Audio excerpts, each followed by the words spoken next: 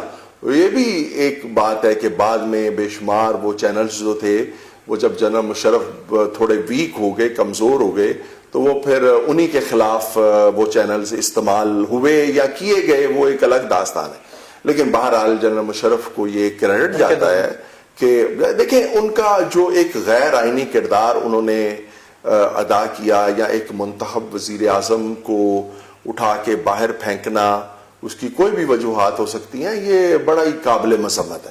ہم اس کے خلاف لکھتے رہے ہیں، لڑتے رہے ہیں، سارا کچھ کرتے رہے ہیں، لیکن میں وہی کہہ رہا ہوں کہ اگر ہم لوگوں کی خرابیوں کا پرچار کرتے ہیں تو جس میں کوئی اچھی بات ہے اس کا اظہار بھی کرنا چاہیے. تو آپ نے آزادی صحافت کے حوالے سے پوچھا، بات ذرا لمبی ہو گئی.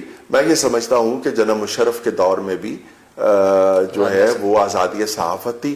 آخری ٹائم میں جیو کے ساتھ ان کا ایک تنازع بن گیا، اس کا بھی ایک خاص پس منظر ہے، وہ کسی انٹرویو میں وہ میں بیان کروں گا. لیکن پیپلز پارٹی کے دور میں اور جنرل مشرف کے دور میں جو ہے وہ میڈیا بہت حد تک آزاد ہے. سر آپ کی پرسنلی دوستی ہے گورنر صاحب سے اور علیم خان صاحب سے، تو کچھ لوگوں کا یہ کہنا ہے کہ علیم صاحب کے دوبارہ وزیر بننے میں آپ کا عمل دخل ہے.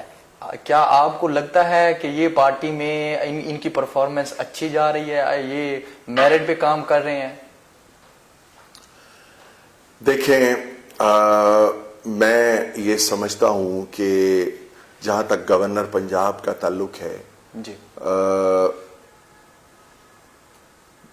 عمران خان صاحب کے وزیر اعظم بننے کے بعد اور بے شمار لوگوں کے ان کے پارٹی کے لوگ جو ہر وقت کارکنوں میں گھرے رہتے تھے، ان کے وفاقی اور صوبائی وزراء بننے کے بعد پی ٹی آئی کا کارکن، عام کارکن، ایک بالکل عام سا بیچارہ کارکن جو ہے وہ خود کو بے یار و مددگار تصور کرنے لگا تھا. اس کو یہ احساس ہی نہیں ہو پا رہا تھا کہ اس کی پارٹی کی حکومت آ گئی ہے. اس پارٹی کی حکومت آ گئی ہے جس کے لیے اس نے قربانیاں دی اور جس کے لیے اس نے جدوجہد کی. چودھری سرور صاحب کو یہ کریڈٹ جاتا ہے کہ انہوں نے پارٹی کے ان ورکروں کے کاندھے پہ، موڈے پہ، سر پہ ہاتھ رکھا. ان عام کارکنوں کے لیے گورنر ہاؤس کے دروازے ہر وقت کھول دیے گئے. جی بالکل، وہ گورنر سے ہر وقت مل سکتے ہیں. اور آپ یقین کریں کہ کئی واقعات ہیں کہ پارٹی کے ان کارکنوں کے چھوٹے چھوٹے مسئلے بھی جو ہیں وہ گورنر صاحب نے حل کیے.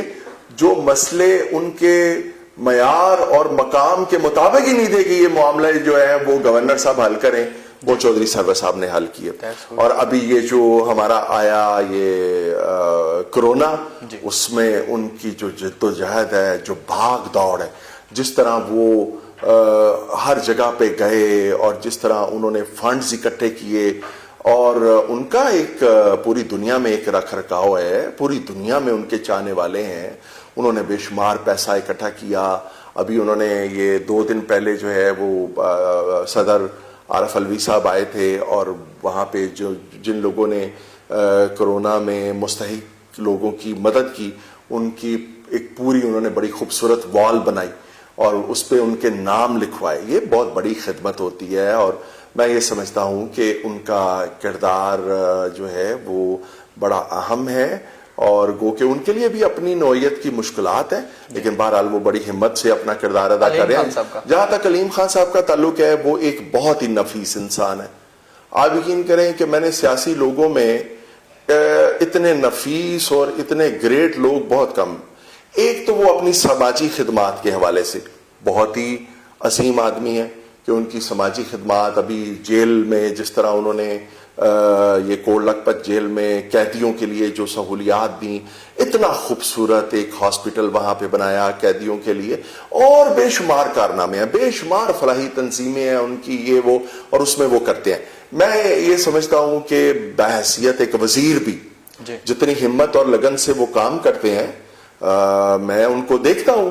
وہ بھی اپنی ایک منفرد مثال ہے. جہاں تک آپ نے یہ کہا کہ ان کو دوسری بار وزیر بنانے میں میرا کوئی کردار ہے, میں تو کبھی میں نے اپنے آپ کو ایک کیا پدی کا شوربہ والی بات ہے, میں تو اپنے آپ کو ایک کیڑا مکوڑا سمجھتا ہوں. میں نے کیا کردار ادا کرنا تھا, وہ اس سے زیادہ بڑے عہدے کے مستحق ہیں علیم خان صاحب, اور میں یہ سمجھتا ہوں کہ وہ اس سے زیادہ بڑے عہدے کے مستحق ہیں. ایک سینئر وزیر ہونا یا ایک عام وزیر ہونا, وہ اب ٹھیک ہے, وہ اپنا کام کر رہے ہیں, اور وزیر اعظم عمران خان کا جو حکم ہوتا ہے وہ اس کے سامنے اس حکم کو یا ان کی خواہش کو یا ہدایت کو تسلیم کر لیتے ہیں. لیکن علیم خان یقیناً ایک بڑا آدمی ہے, خاص طور پہ اپنی سماجی خدمات کے اعتبار سے وہ ایک بڑا آدمی ہے. بہت اچھے جی. تو ناظرین, توفیق بٹ صاحب سے ہم نے اچھی اور ڈیپلی گفتگو کی. جیسا کہ ان کی زندگی کے بارے میں نے پڑھا ہے کہ انہوں نے کہا تھا ایک انٹرویو میں کہ عمران خان صاحب سے ملنا جب انہوں نے فنڈنگ کی تھی اور اس سلسلے میں انہوں نے سوچا تھا کہ یہ ایک ناممکن کام ہے. ویسے ہی میں نے بھی آج سے کوئی 1.5 سال پہلے جب میں اپنے گاؤں میں تھا, کوٹ کیسرانی کے ساتھ ہمارا گاؤں ہے شیر گڑھ, تو وہاں پہ ایک دوست نے ان کا وہ کالم مجھے دیا تھا, کہا تھا کہ آپ نا ان کو فالو کیا کریں اگر آپ صحافت میں جانا چاہتے ہیں. تو اسی دن سے میں نے بھی ایک تہیہ کر لیا تھا کہ زندگی رہی, یہ ایک خواہش تھی میری کہ سر سے میری ملاقات ہوگی, اور آج وہ اللہ کا شکر ہے کہ وہ مقام آیا ہے کہ میں بیٹھا ہوں اور سر نے مجھے ٹائم دیا. ان کا میں بہت ممنون و مشکور ہوں, اور ان سے دعاؤں کی درخواست ہے اللہ پاک ان کو کامیابیاں اور ترقی عطا فرمائے. فی الوقت کے لیے اتنا ہی, انشاءاللہ پھر ملاقات ہوتی ہے ایک نئے مہمان کے ساتھ. اللہ حافظ.